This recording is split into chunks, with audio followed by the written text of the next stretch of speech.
Hyderabad Suchitra circle కి ఒక విశేషం. మీ లలిత జ్యువెలరీ సుచిత్ర సర్కిల్ కి వచ్చేసింది. ఆగస్ట్ 18న బ్రహ్మాండమైన ప్రారంభోత్సవం. Lalitha jewellery, A block, green park avenue, Suchitra road. మీ లలిత జ్యువెలరీలో ధరలు చెక్ చేయండి.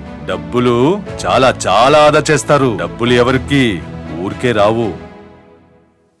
ఉభయ గోదావరి జిల్లాల్ని అన్నపూర్ణగా మార్చిన ఆనకట్టది. వృధాగా సముద్రంలోకి పోయే గోదావరి జలాలను ఒడిసిపట్టి కాలువల ద్వారా నీటిని తరలించి ఆ ప్రాంత స్వరూపాన్నే మార్చేశాడు ఆ అపర భగీరథుడు కాటన్.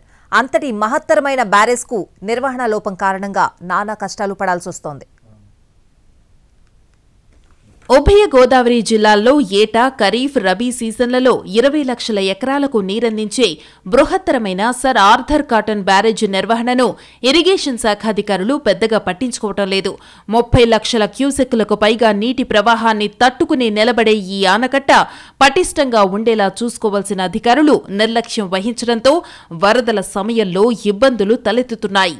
గోదావరిపై ధవళేశ్వరం వద్ద ఏర్పాటు చేసిన కాటన్ బ్యారేజీకి 175 గేట్లను ఏర్పాటు చేశారు. ఇక్కడి నుంచి కాలువల ద్వారా తూర్పు, మధ్య, పశ్చిమ డెల్టాకు నీటి సరఫరా జరుగుతుంది. కాలువల్లో నీరు, అలాగే మిగులు జలాలు సముద్రంలోకి విడుదల చేయాల్సిన కంట్రోలింగ్ వ్యవస్థంతా ధవళేశ్వరం బ్యారేజీ నుంచే జరుగుతుంది.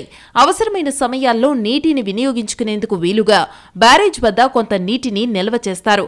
అయితే ఇటీవలి కాలంలో బ్యారేజీ నిర్వహణ లోపం కారణంగా కొత్త సమస్యలు తలెత్తుతున్నాయి. నిరంతరం నీళ్లలో ఉండే గేట్లకు ప్రతి 3 ఏళ్లకోసారి రంగులు వేసి తుప్పు పట్టకుండా చూడాలి. కానీ చాలా కాలంగా ఇది జరగటం లేదు. అలాగే గేట్లను లాగే ఐరన్ రోప్లకు కోటింగ్ కూడా వేయటం లేదు. అలాగే ఈ బ్యారేజ్కు అనుసంధానంగా ఉభయ గోదావరి జిల్లాలకు వారధిని ఏర్పాటు చేశారు. అయితే బ్యారేజ్ మీద రోడ్డు చాలా చోట్ల పాడైపోయింది. ఏళ్లు గడుస్తున్నా వాటి మరమ్మతులకు కూడా దిక్కు దివాణం లేకుండా పోయింది. దీనివల్ల ఆనకట్ట ఉనికి ప్రమాదంలో పడే పరిస్థితులు ఏర్పడుతున్నాయి. పోలవరం ప్రాజెక్టు పూర్తవుతుందో లేదో తర్వాత సంగతి. ఉన్న ధవళేశ్వరం బ్యారేజ్ అన్నా సరే కాపాడుకుని దాని ద్వారా లక్షల ఎకరాలకి గోదావరి జిల్లాల్లో సాగునీరుకి, తాగునీరుకి చాలా పెద్ద ఎత్తున ఉపయోగపడుతున్నటువంటి దాన్ని ఎలా పరిరక్షించాలనేటువంటిది ప్రభుత్వాలు చూడాలి. ఇక వాహనదారుల కష్టాల గురించి ప్రత్యేకంగా చెప్పాల్సిన పని లేదు. గతుకుల రోడ్డు మీద ప్రయాణం నరకంగా మారుతోందని అంటున్నారు. దీంట్లో వెళ్ళాలంటే నడుము పోతుంది. 1,50,000 పెట్టి బండి కొంటే ఈ రోజు చూడండి ఏరైందో 1 ఇయర్ కూడా అవ్వలేదు. నాశనం అయిపోయి ఒళ్ళు నొప్పులు వచ్చేసి గూళ్ళు నొప్పులు వచ్చేస్తున్నాయి. చాలా ఇబ్బందిగా ఉందండి. సంటి పిల్లలతో వెళ్తున్నారు, కొంతమంది లేడీస్ వెళ్తున్నారు, గర్భిణీలు వెళ్తున్నారు.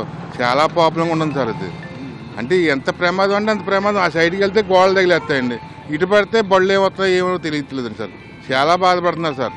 ఇప్పటికైనా ప్రభుత్వం స్పందించి సర్ ఆర్థర్ కాటన్ బ్యారేజీ నిర్వహణపై దృష్టి పెట్టాలని, కష్టాల నుంచి గట్టెక్కించాలని కోరుతున్నారు.